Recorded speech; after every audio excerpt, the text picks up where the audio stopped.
Alright, there's what I thought was the exhaust, but apparently it's just a resonator. There is no exhaust. It is before the rear axle. Can't see the cat, but it's up there.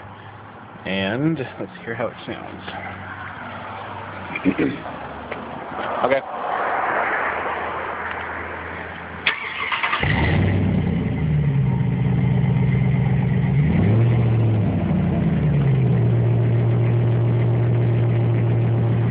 I need to get that replaced. Maybe not.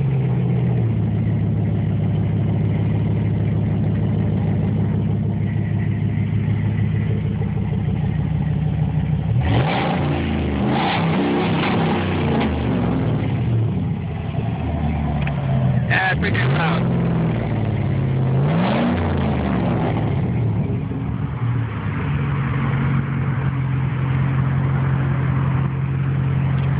Quick walk around.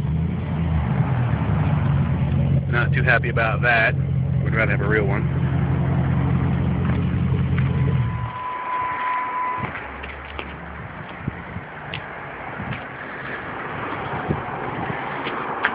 There it is. What do you think?